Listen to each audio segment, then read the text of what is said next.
Oke, datang semua hidup berubah, betul? Kita semua hidup berubah ketika pandemi datang. Ya, tapi banyak orang bilang pandemi adalah sebuah musibah, tapi kalau buat saya, di balik sebuah musibah selalu ada sebuah peluang. Tugas kita adalah cari peluang.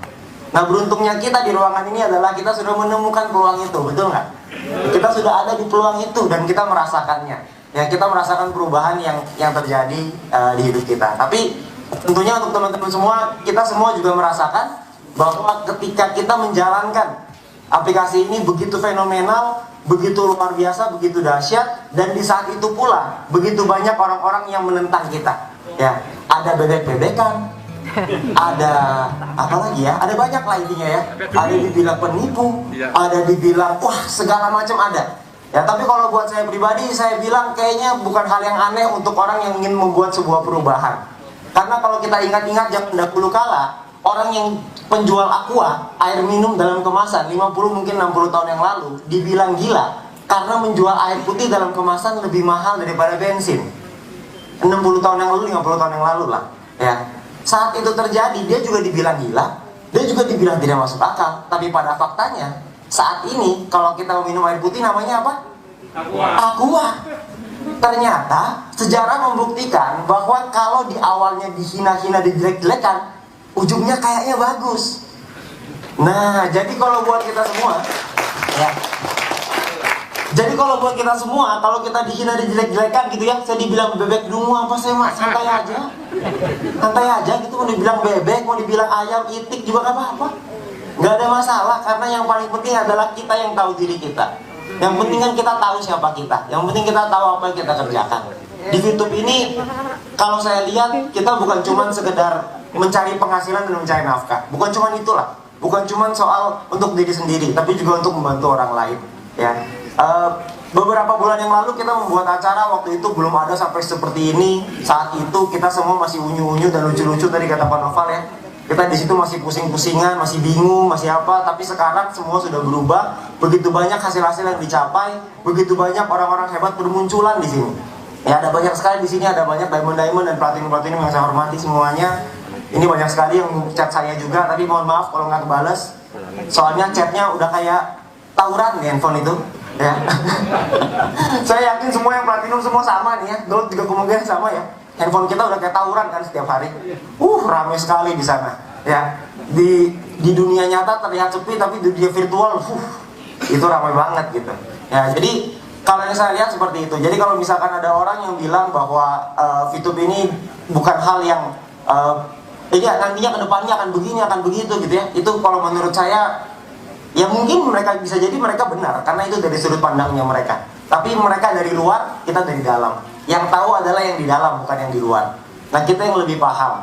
Ya, karena memang saya juga mengerti bahwa konsep bisnis ini adalah konsep bisnis yang unik.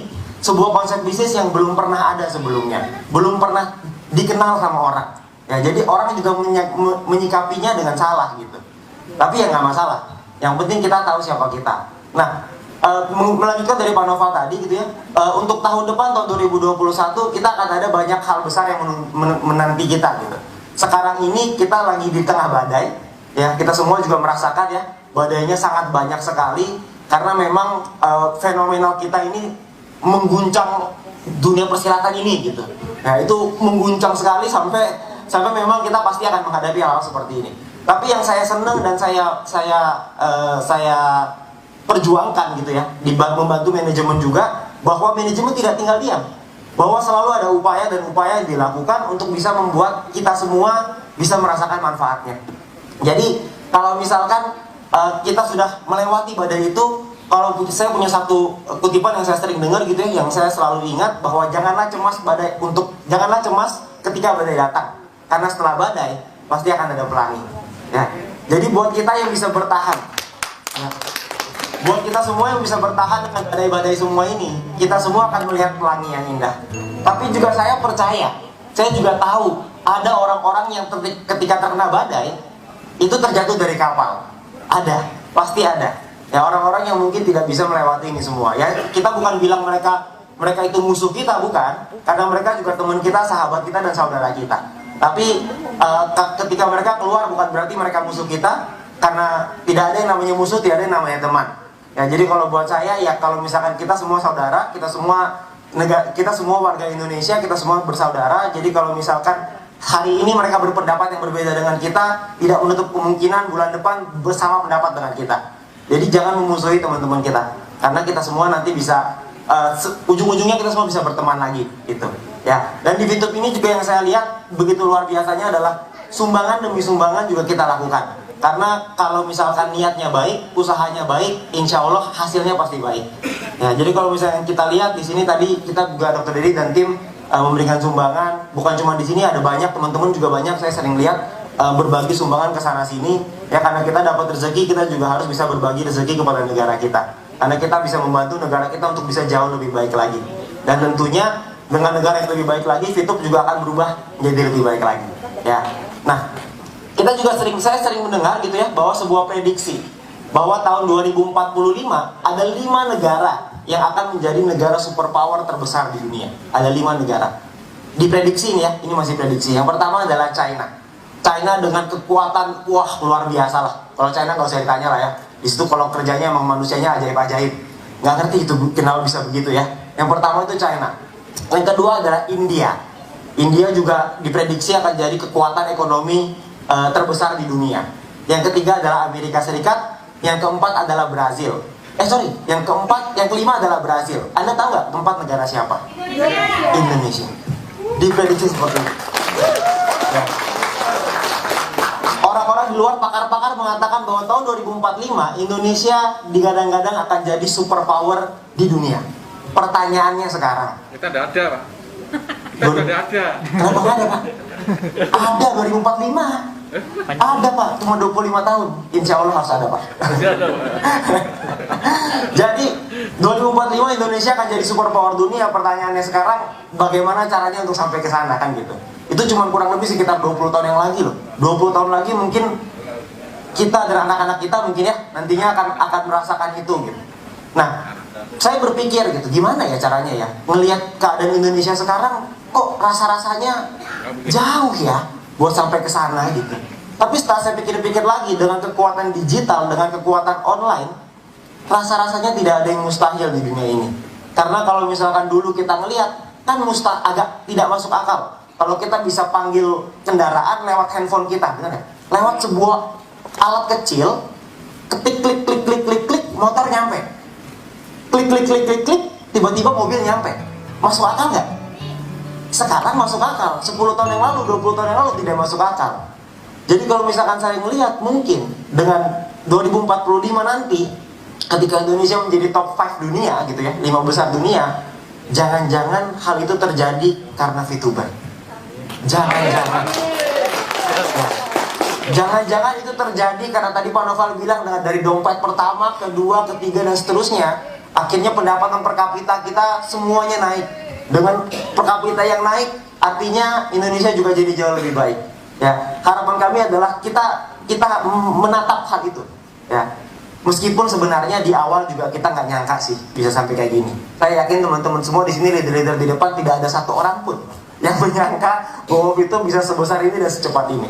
Ya, di tengah lagi dalam pandemi, ternyata YouTube-nya melesat dengan luar biasa. Ya, kita semua nggak ada yang nyangka, tapi ketika sudah dijalani tentunya semakin dilihat semakin besar dan semakin besar.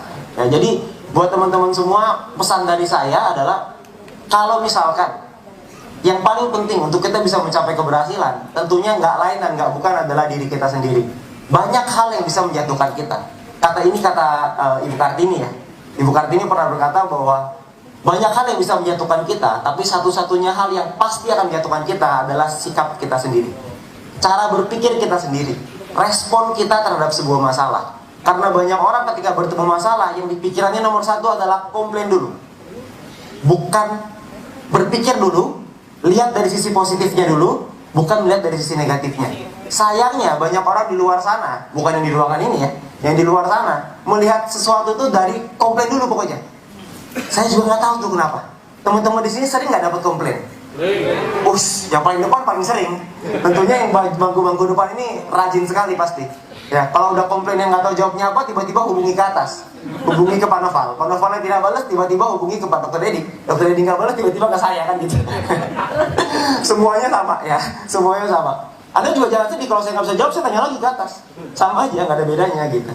Nah, jadi kita harus melihat dari respon kita dulu. Nah, saya berharap respon kita itu akan menentukan masa depan kita nantinya. Jadi buat teman-teman semua yang di depan ini, ya ada di sini ada Pak David, ada Pak Andro, ada Pak Tuliman, ada Pak Noval ya, ada Pak Dr. Dedi, ada Pak Jawat, ada Bu Darna, ada Bu Lady, ada Pak Hedi Bintang ya. Semua rekan-rekan yang Diamond di sini, rasa-rasanya saya nggak pernah dengar mereka komplain. Nggak pernah mendengar mereka komplain. Yang pernah adalah kita diskusi ini gimana ya. Nah itu pernah. Tapi kalau komplain rasa-rasanya belum pernah. Nah itulah yang membuat mereka bisa ada di posisi mereka sekarang.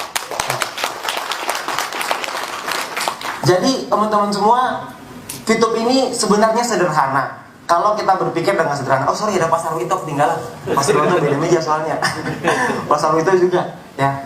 Jadi kalau misalkan kita lihat Fitup ini sederhana sebenarnya. Fitup ini bukan hal yang sulit, karena kita hanya perlu menceritakan ke teman kita hanya perlu memberikan peluang kepada teman-teman kita. Caranya juga cuma tinggal nonton aja, persis seperti yang Pak Noval tadi katakan, ya. Tapi pada prinsipnya ujung-ujungnya adalah bukan soal mudah atau tidaknya, tapi pertanyaannya kita mau jalankan atau tidak jalankan. Pertanyaannya adalah kita mau menjalankan dengan sepenuh hati atau kita mau menjalankan dengan setengah hati. Kalau kita menjalankan dengan setengah hati, tentu hasilnya juga pasti setengah-setengah. Kalau kita jalankan dengan sepenuh hati, maka hasilnya juga pasti akan penuh. Nah sekarang semuanya kembali ke tangan Anda masing-masing. Kita semua punya aplikasi yang sama. Kita semua menonton iklan yang sama. Kita semua memulai dengan cara yang sama.